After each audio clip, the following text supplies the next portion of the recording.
Hello, and welcome back to Living a Culture of Life podcast by Human Life International. I'm your host, Colleen, and I'm really excited to share today's episode with you. Today, I interview Luis Martinez, who heads up HLI's mission to the Organization of American States.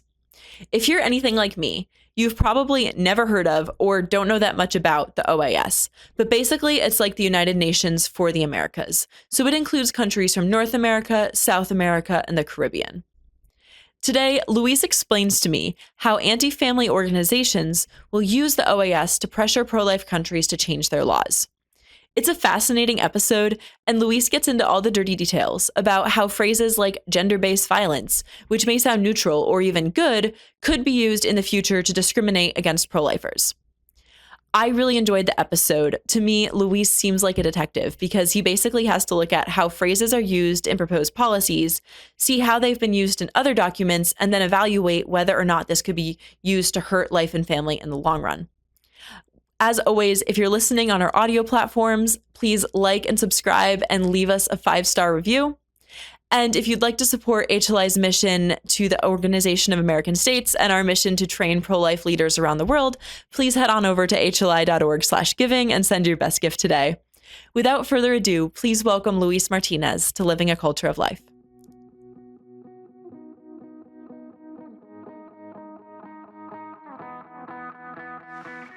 Welcome to the podcast, Luis. It's an honor to have you here. Thank you so much, Colleen. The honor is mine. So it's a pleasure to be here talking about the OAS. And let's go. Yeah, no, I've been reading your reports for months, ever since I started here, and writing about the OAS occasionally, and it's great to meet you in person and have you here on the podcast. So let's just start for our audience. Our topic today is the recent General Assembly of the Organization of American States. And if our audience is anything like me, they've never heard of the Organization of American States before. So, or the OAS. Could you just start by telling our audience what the OAS is and like how it impacts countries? Sure. It's normal. This topic is very interesting, but at the same time is uh, not as well known, but for most of the people. So it's a very good opportunity to talk about it. The OAS, the Organization of American States, is essentially the premier regional forum of our Western Hemisphere, and it's composed of almost all the nations in the Americas, from Canada down to Argentina. Let's think of it as a kind of United Nations, but especially focused on the issues of our own hemisphere, and it aims to foster cooperation, democracy, security, development, and human rights among the nations of the Americas that are 35. If the OAS, like, obviously it can't make laws for countries. So how does it affect the laws and the cultures of the countries that are included? Yeah. In general, the Organization of American States um, is pressing issues continuously and adopting resolutions, sometimes even jurisprudence through the Inter-American Court. So, in the OES, policies are debated, are adopted, and they have far-reaching consequences for individual nations, for nations. These resolutions, even when they are often not binding, sometimes they do. They carry enormous political weight. They can shape international norms. They can influence our national legislations, and even sometimes they provide a pretext of external intervention in a nation's internal affairs. So, if the wrong kinds of measures are taken at the OAS, they can lead us, for example, to abortion on demand of our countries, even when in our countries the laws are forbidden, the abortion are forbidden. But OAS is capable to pressure those laws and even the force the redefinition of marriage, or among other topics, the erosion or paternal rights, the freedom of conscience, among other calamities. And in our countries of our hemisphere is a very big influence from the OES every year, almost every month, through the General Assembly, through the Inter American Court, to the Inter American Commission on Human Rights, and other entities like the Inter American Commission for Women, for kids and teenagers, for health, the Pan American Commission on Health, and other entities. But they have so big influence in our nations. They pressure politicians. They pressure laws. Yeah. Does it tend to have more impact in smaller countries? Because I haven't heard of it affecting American law, and it might be, and I just haven't heard of it. But it seems like it would be something that the larger countries would have a lot more influence over the, like, legislation of smaller countries. Yeah, that's right. Absolutely. Even when each country at the OES has one vote for equal, every of them, even when they are big or small.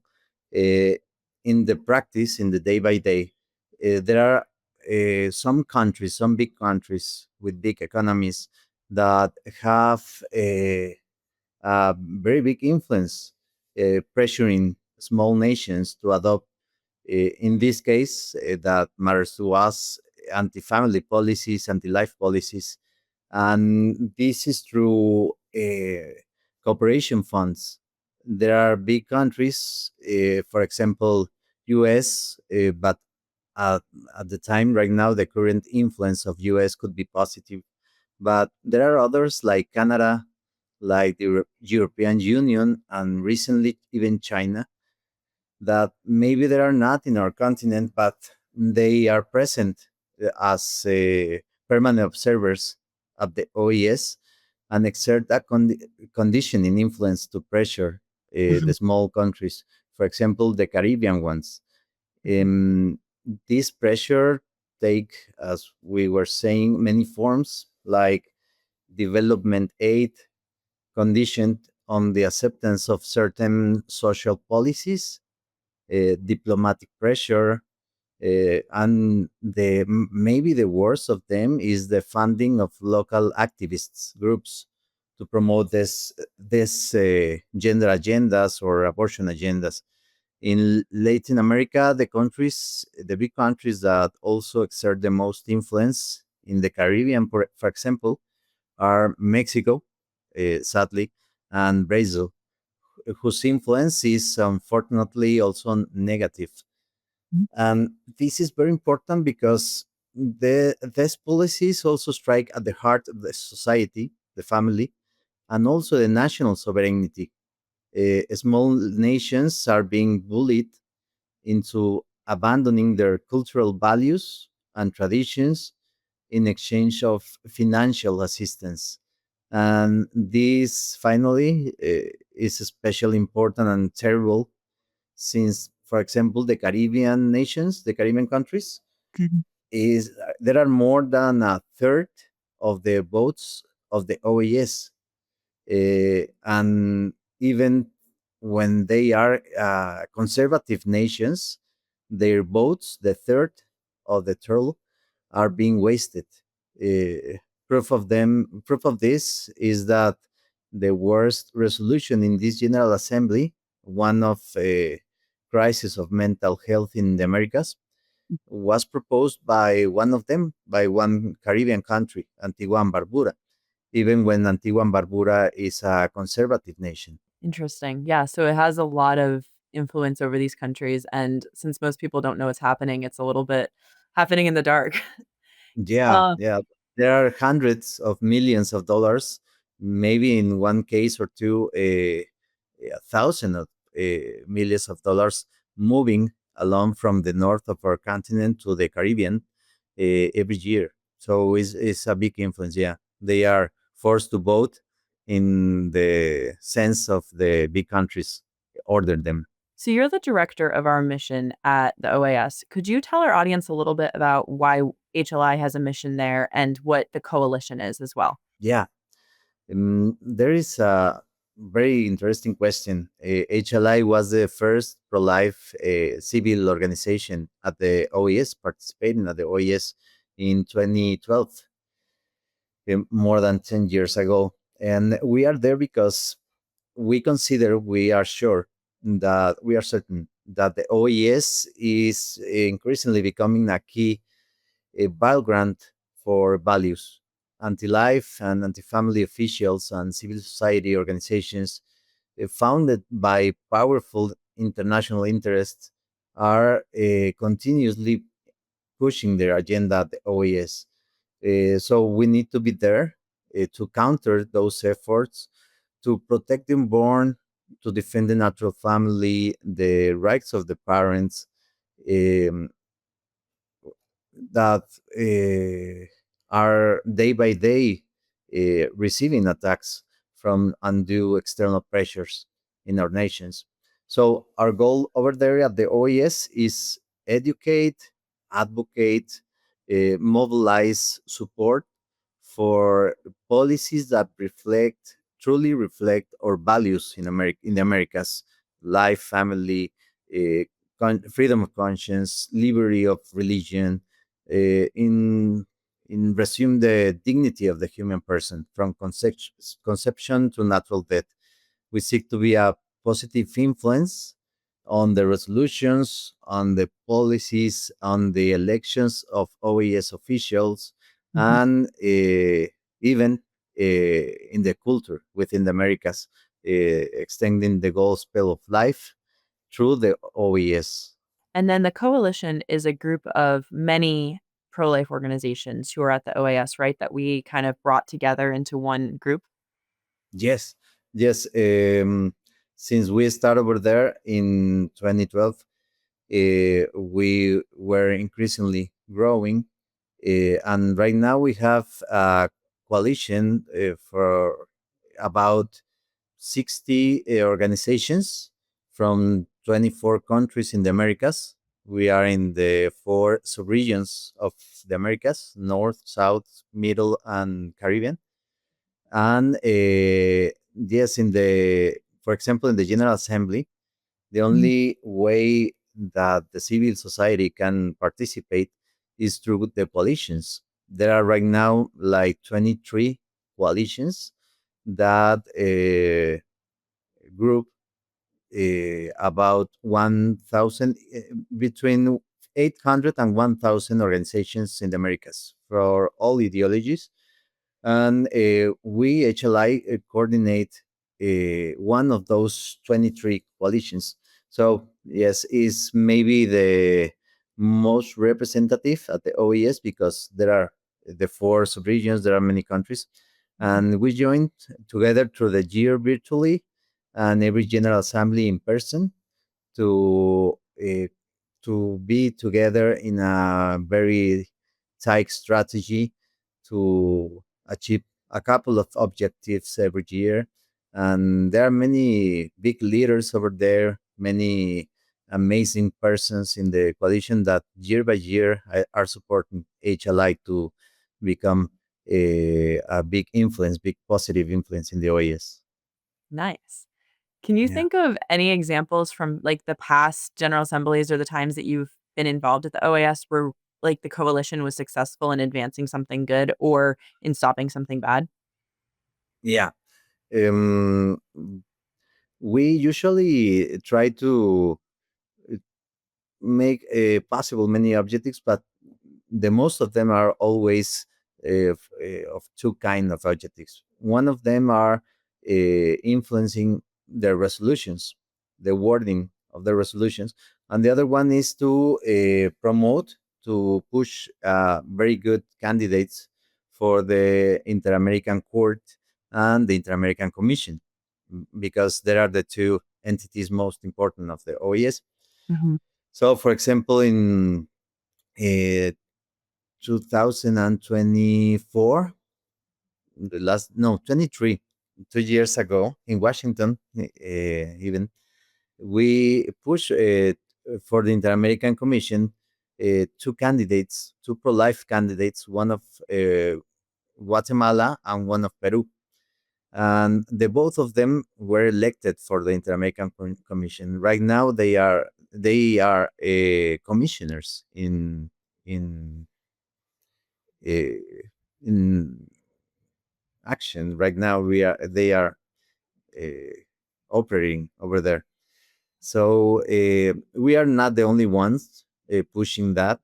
It's a complete strategy among the countries, or there's other civil organizations, but HLI and our coalition, we do we have a very good impact in lobbying for that candidates. Last year we did the same, but for the elections on the Inter-American Court, and we got to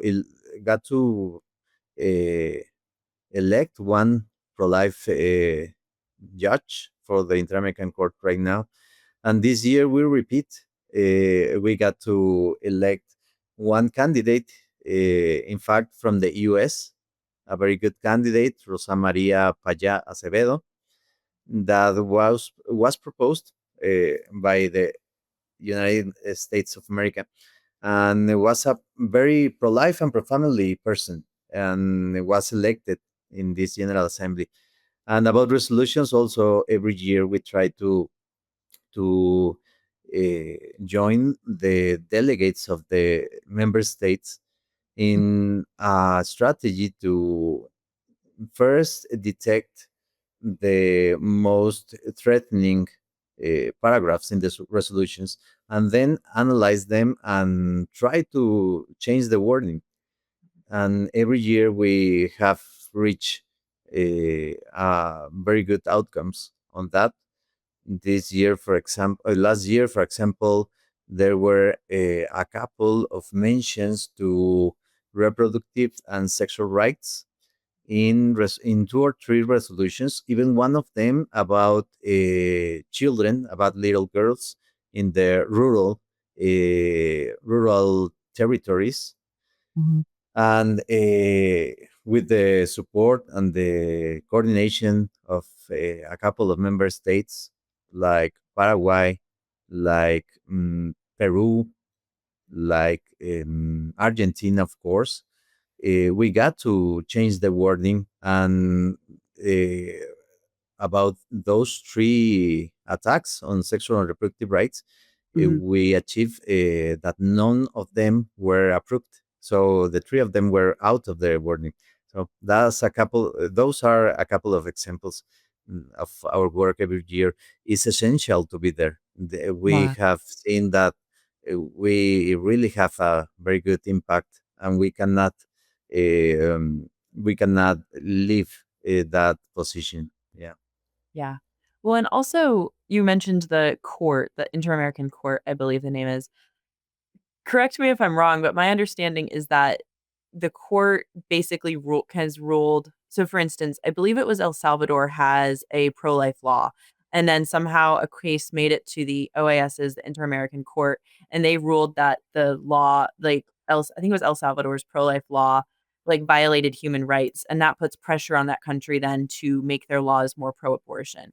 So that's one reason it would be important to have people on the court who are pro-life, is because that court is used to exert pressure on countries that have pro-life laws to allow abortion. Is that a correct assessment? Yeah, totally, totally. And it's a very good example because uh, there were two resolutions about El Salvador in that court, in the Inter-American Court. And the first one was very bad, but the last one, a year ago, was in a terms of not so threatening the life in El Salvador and the laws of El Salvador, because one of the judges made a statement and argumentations about that the case of El Salvador was about medical care in general, and some issues of the legislation about health protocols, but not about the abortion. And the other judges was trying to push abortion through that case. And because of the influence of that judge, the resolution was against El Salvador, but forcing that country to change some healthcare protocols, but not touching anything about abortion laws in El Salvador. So it was a big success. So that judge, that very good influence on that sentence, was the one that we pushed on Asuncion last year in 2024. So HLI made a big difference by pushing that election, and it reflect in the last resolution on El Salvador. In reality, we have a strong reality case of of on an outcome that let El Salvador maintain their pro-life laws. Yeah, Nice. Yeah, I didn't yeah, realize how closely connected that was. I just remember reading about the case and hearing it was the OAS court and kind of putting the two together. So basically, they told El Salvador that they had to change how they approach certain medical procedures, but then they left the pro-life law alone, and so it wasn't as damaging as it could have been. that's right, and that is a good example of why we need to be there, because the OAS in this case, for example, Mhm. is a clear situation in where the OAS is changing or trying to change national laws. Yeah. Is the vision for HLI's mission at the OAS to mostly stop top-down pressure, like stop the pressure of the OAS on these smaller countries? Or is it also to then use the OAS as a force for good where we're going to be advancing pro-family policies? I'm guessing it's a little bit of both. Yeah, yeah. We are. I think the influence that, for example, Canada or European Union is maybe above our possibilities, or makes or do something about that, because there are global interests, very big ones. So, but the thing that we can do is to talk in person, closer to every delegate of the Caribbean countries, in this case, uh, for giving them legal analysis, for make them understand and be aware of the subtle attacks in the paragraphs, and even there are small countries. Most of their no, not most, but many of their officials are not so prepared like the officials in other countries. So they need usually assistance, but they don't ask for. They are not trying to ask for. So the way HLI and other organizations in our coalition approach to those officials and help them to understand the situation is very helpful in the whole picture. Mhm. And they are very grateful with us. There are many votes. There are many votations that are secret votations. So in those, they are capable to exert their votes in liberty, with freedom of influence of Canada and other countries. So I think in those votes, secret votes, we can mostly uh, have an advantage of our influence.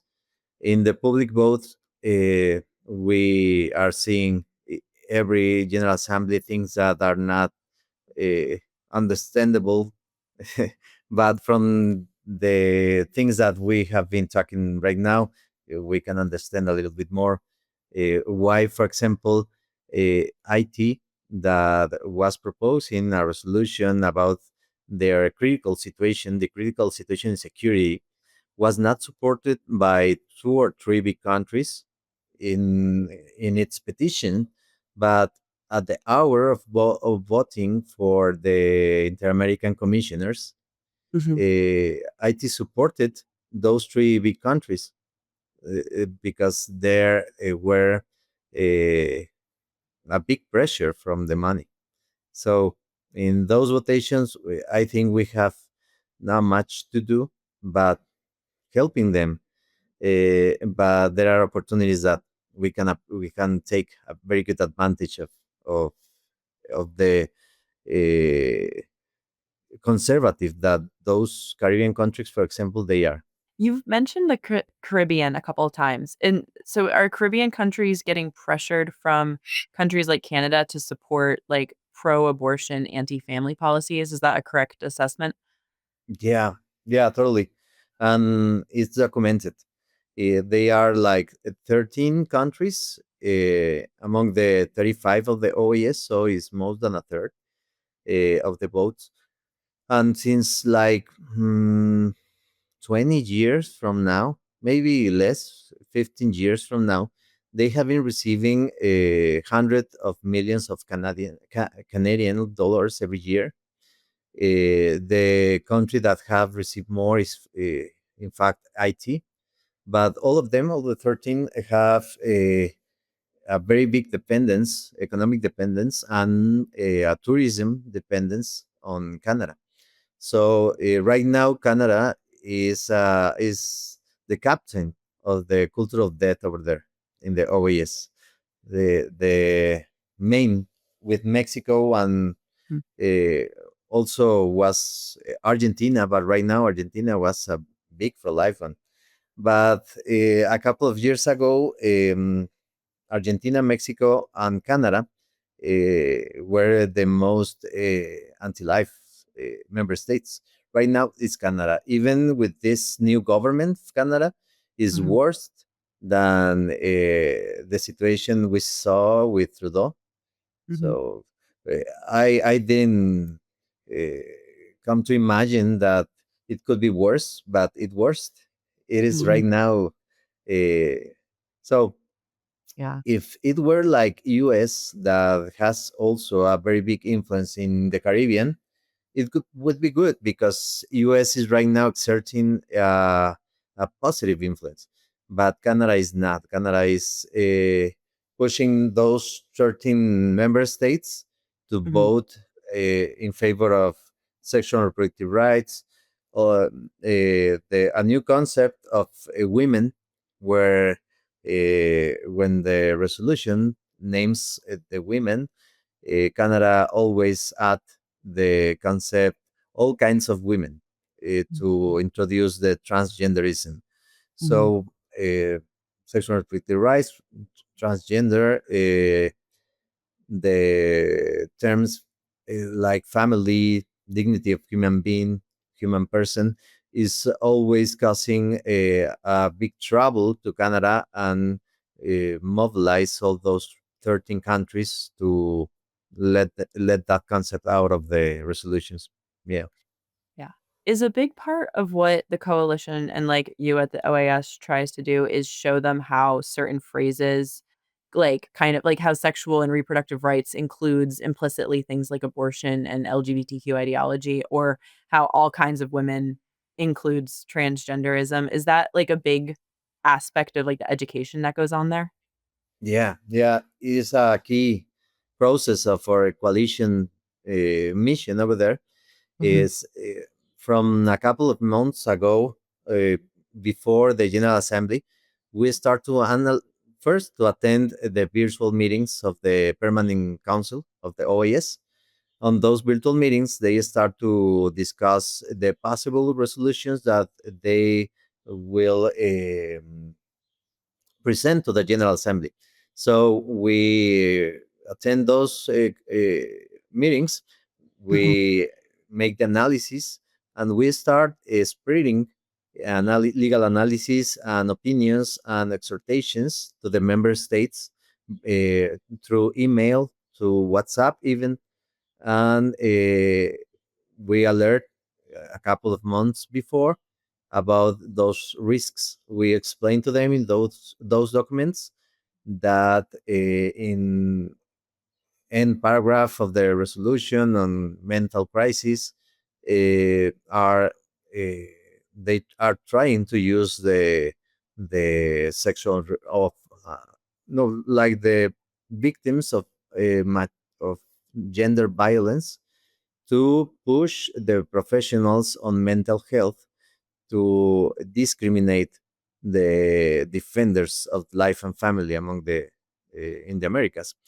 And we explain to the delegations how it works, how that paragraph is linking to one declaration on health of the WHO, for example, or how it's linked to another resolution of the UNESCO or the UN.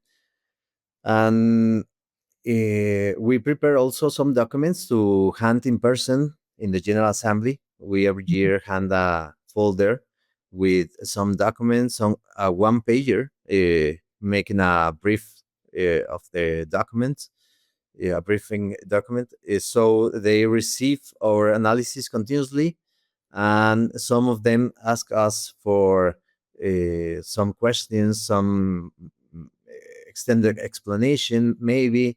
And in the General Assembly, we have the opportunity to talk to them in person. A couple of minutes, not much, because they are very busy. But we approach them and talk a couple of minutes about how they can uh, reverse that wording. How is the expression? What is the expression that we suggest instead of that?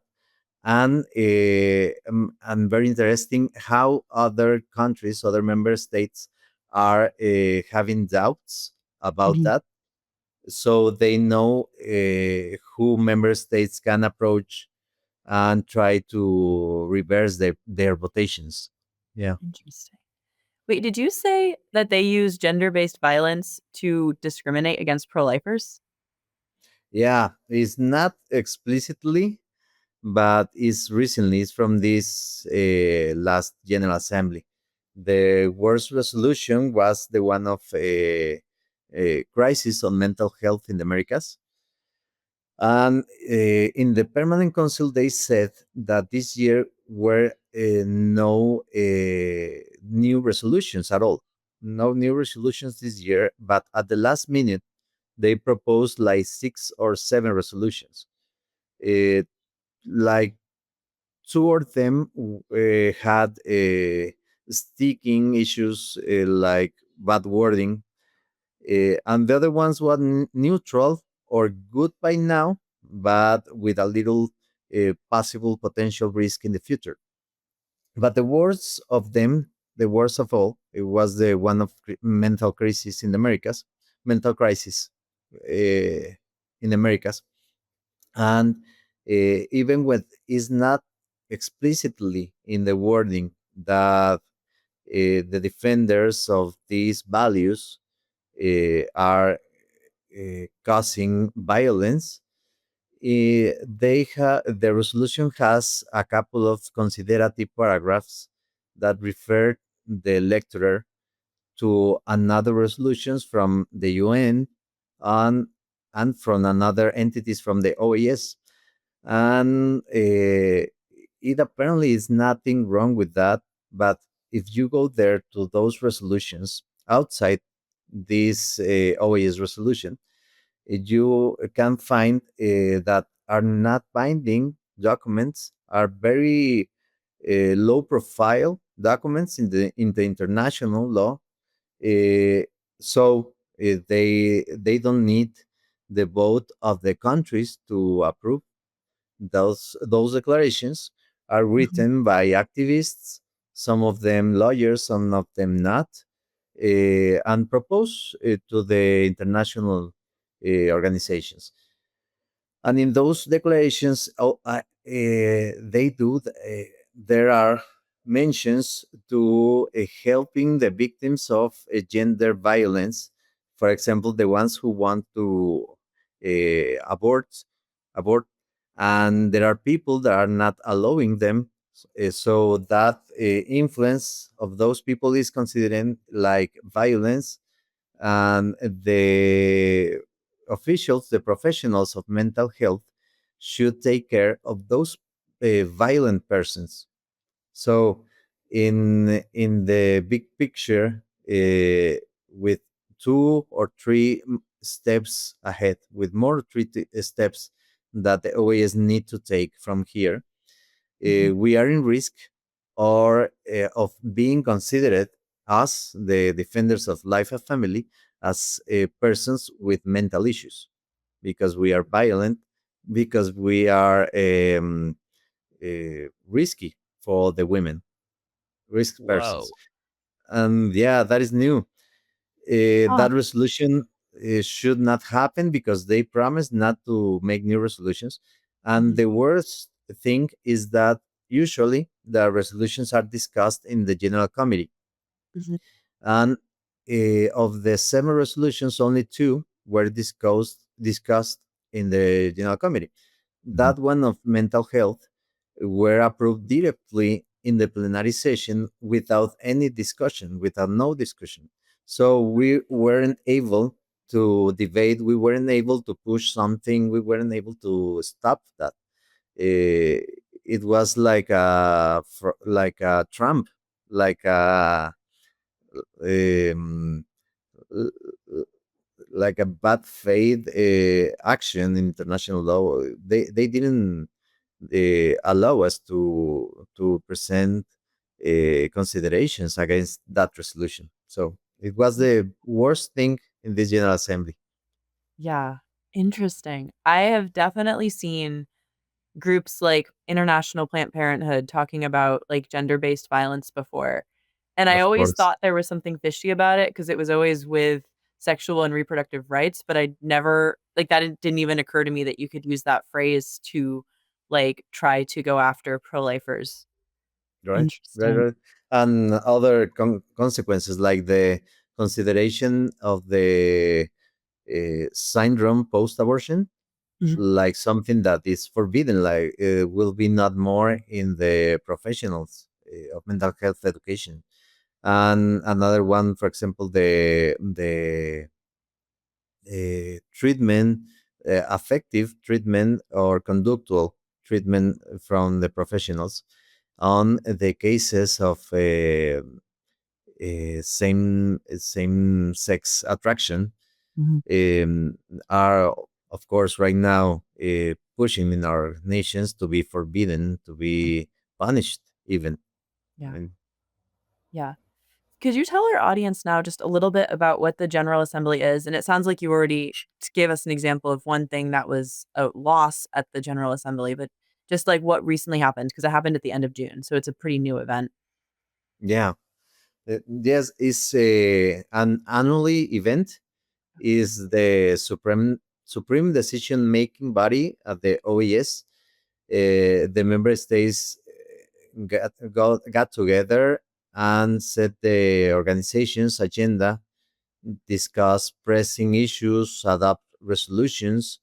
They debate and adopt policies that, as we already said, have far-reaching consequences, Mhm, and they they got together every year, mhm, and there are two spaces over there: the general committee, where mhm, they discussed the legal wording of their resolutions, and the plenary session, where they talk between among them about the most important topics in this year. For example, the threatenings of democracy in the Americas, the situation of IT. Good things like this year, they discussed the legacy of a Catholic Pope. Uh, so it was good. We alert that maybe they can use. Uh, we alert our delegates that are pro-life, that maybe some other delegates, they can use this resolution in the future. Right now it's not bad, but in the future they can make events and meetings and declarations using that legacy of the Catholic Pope for things like gender ideology, for things like some other kinds of families, based on a misinterpretation about those legacy, that those values that were pushed, that Pope. So it was a good resolution, but I think they hadn't a good intention with that. So But yes, the plenary session is the place where they discuss the big issues.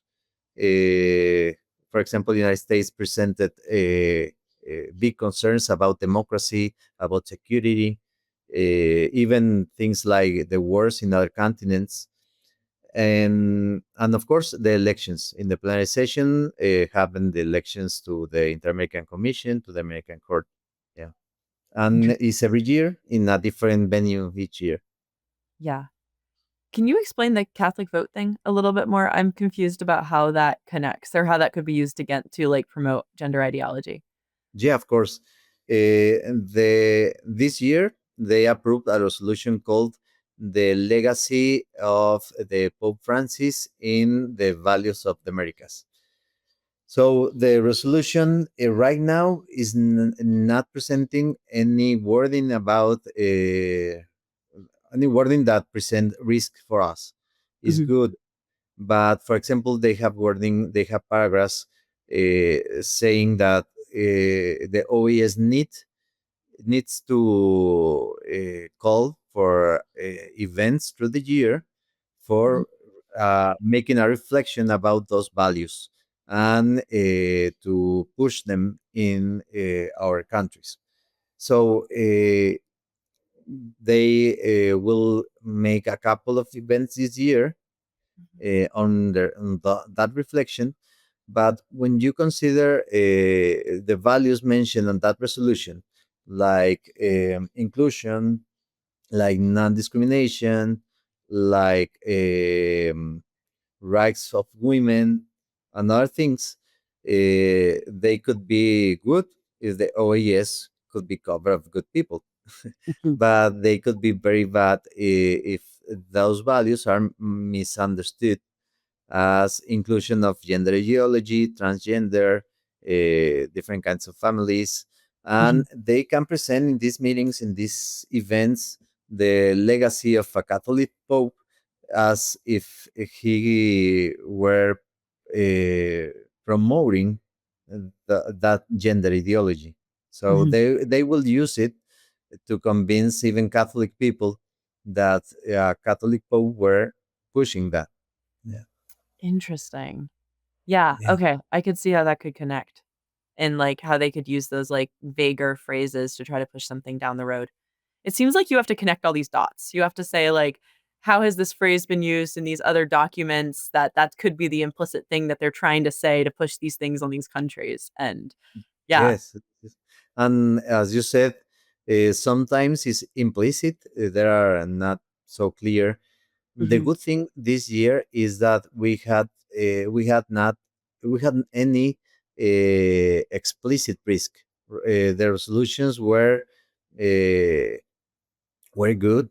The With the exception of the crisis in mental health, but the other ones were good.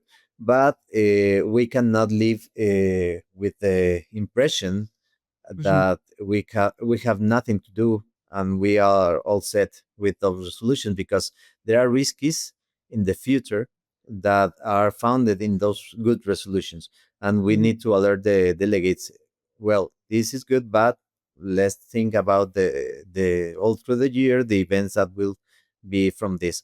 Another resolution, for example, was the one of called was called initiatives of integral development for the Americas. And also, it was good, but it called for some forums, some discussions through the year about those initiatives of integral development. And the OES usually consider in the integral development things about population, where they include sexual and reproductive rights, things about care of the child and teenage years, and in that concept they are starting to attack the family through the integral development. So right now the resolutions were not bad. In fact, we finished the General Assembly with totally 100% of no advance of gender ideology. That's good, Mhm. but we need to be alert in the future, because even with these resolutions are good, we have many things to do and to be aware of. Yeah.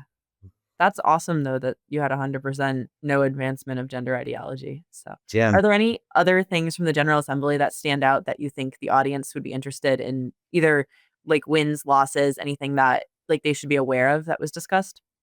sure. Um, this year, for example, we changed also the wording in one resolution of the one of IT, Mhm. the paragraph 6, where we're considering the women, as we said before, like different kinds of women. And even when we got to elect one, influence the election of one commissioner for the Inter-American Commission of Human Rights, Mhm. Rosa Maria Paya, there were three vacants, three positions to be covered. The second one was covered for with a candidate that is well known. Their his track on pro-abortion and anti-family issues. So that was sad. And the third position, it was very interesting because uh, there were an epic tie. There were four attempts of votation, and the four of them were a tie. So the tie was among one of our candidates Mhm. and a pro-abortion candidate. Mm. So they resolved that they will give the member states 15 days, and they will make the votation, the final votation, trying to escape the tie tomorrow in Washington. So tomorrow we'll probably have another good success. We hope so, by electing another commissioner for the third position. So that second candidate, that second commissioner, and the resolution on mental health were maybe or bigger loss in this General Assembly. Mhm. But we are very happy because in other things there it was elected uh, the best of the candidates, that was the one of the United States, and the other resolutions was good. So we Yeah. are motivated to keep going. Yeah. Yeah. What could you just like give our audience an idea of why the commissioner matters? Like what do the people in these commission roles do? Yeah, you're right. We are talking about the Inter-American Commission as it is well known, but it is not really by the general the people, by the general audience. Is not so well known, and it's very important. Historically, the Inter-American Commission has been the most dangerous arm of the OAS for life and family. They are the commission are composed by seven commissioners, and usually they are lawyers. Not always; it's not necessary, but Mhm. usually they are lawyers, and historically they have been activists on abortion and gender ideology.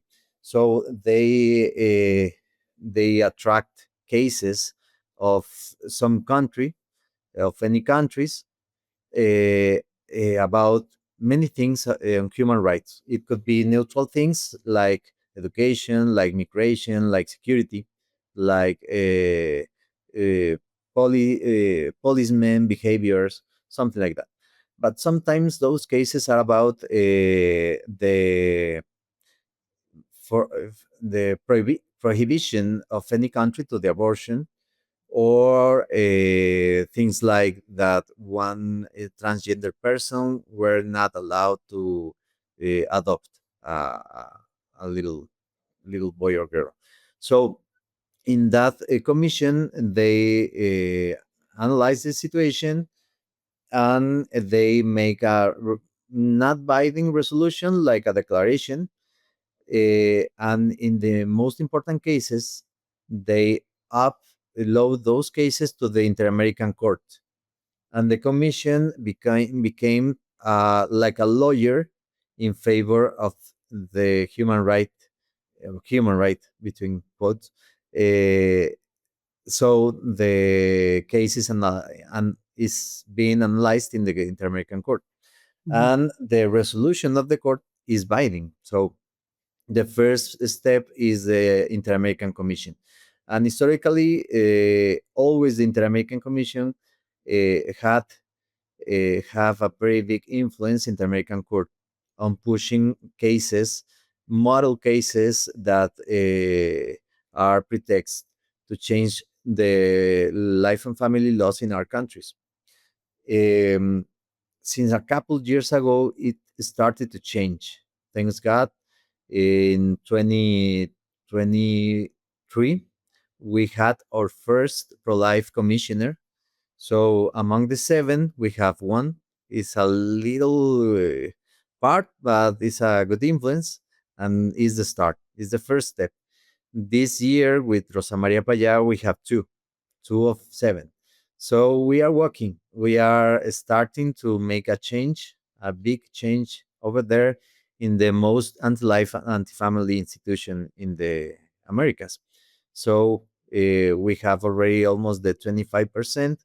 Maybe tomorrow we can have the 30%, but we will continue working. Every 2 years is an election for commissioners.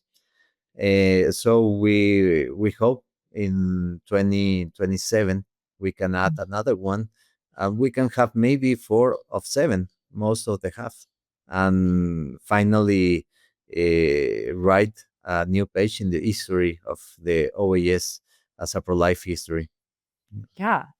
No, that's really interesting. I find it really interesting how all the intergovernmental organizations affect the, like, hands-on legislation or laws or, like, culture of countries, and yet most people don't know what happens at those organizations or how they work. So this is really Yeah, helpful to learn about.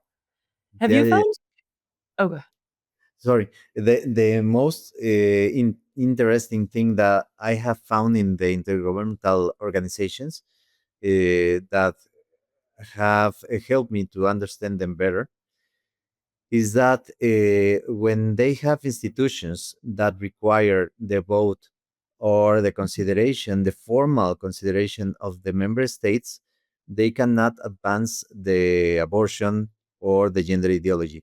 So they always need institutions like less official, with soft law, not hard law, Mhm. with consideration, with resolutions that are not binding, like declarations. So they start make the changes in those entities, Mhm. and they, in a second step, they push it on the official entities. That's the paper. That's the role of the Inter-American Commission. This soft law, not official entity, but is the step to have impact in the American court. Yeah. Yeah.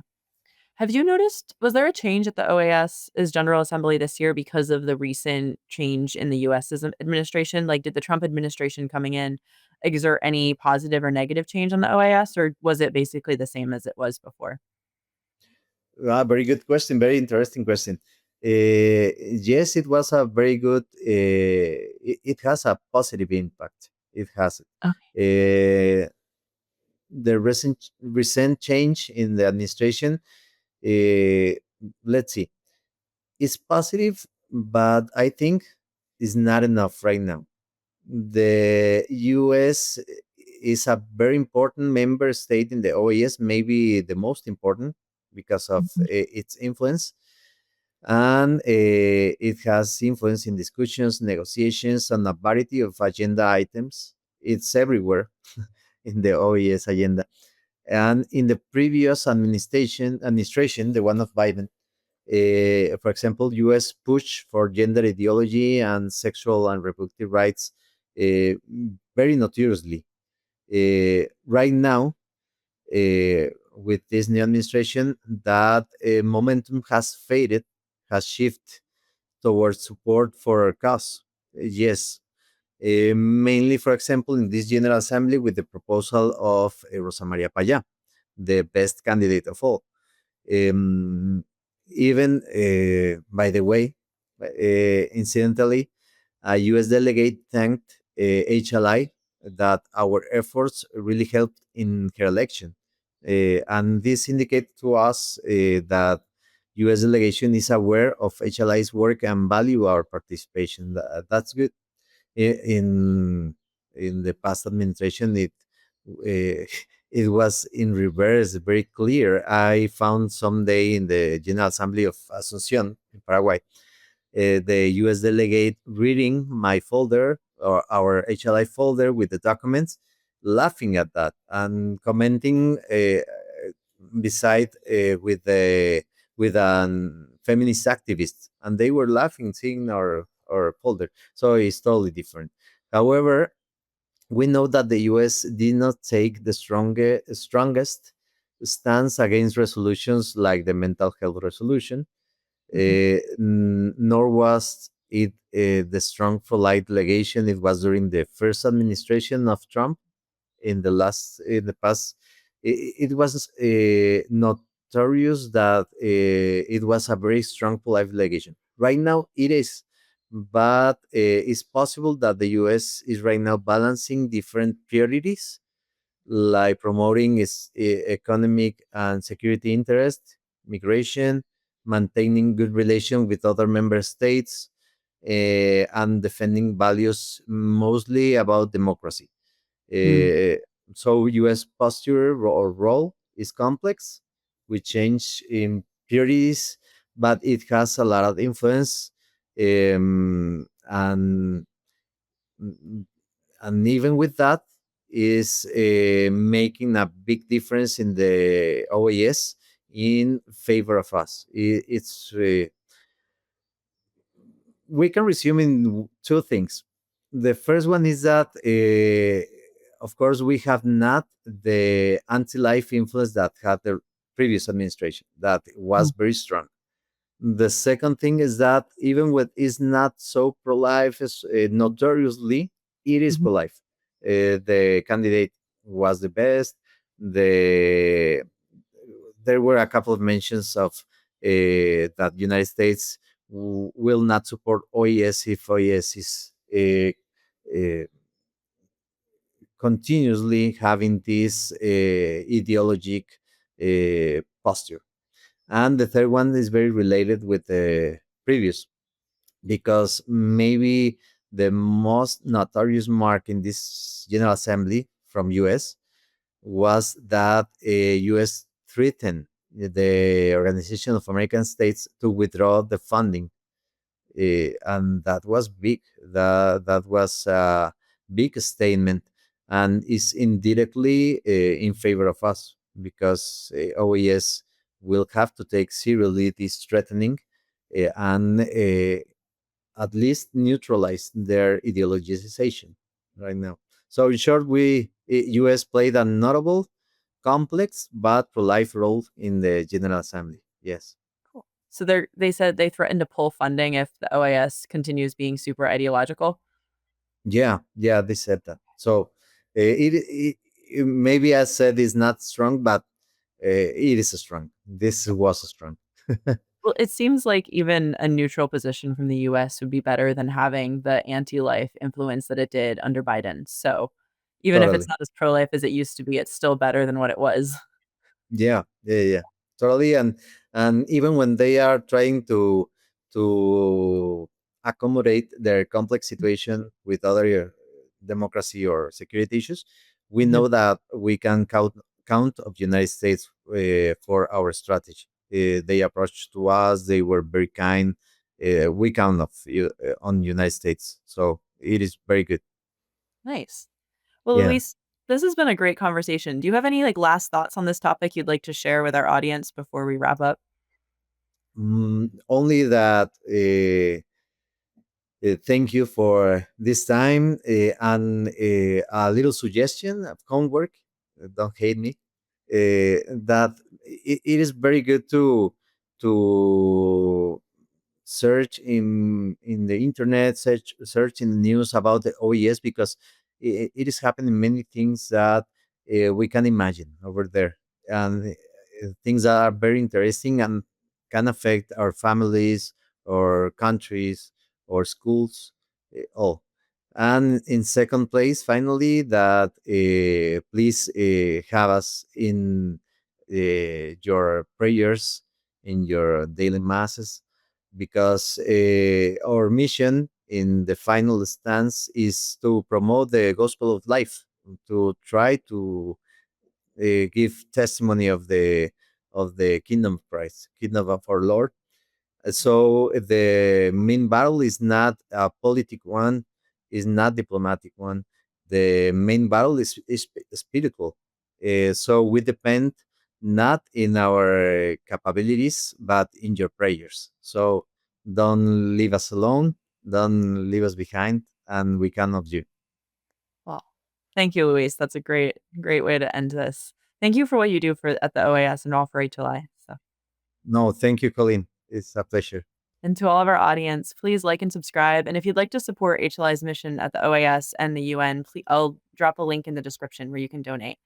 And as always, keep on living the culture of life. God bless.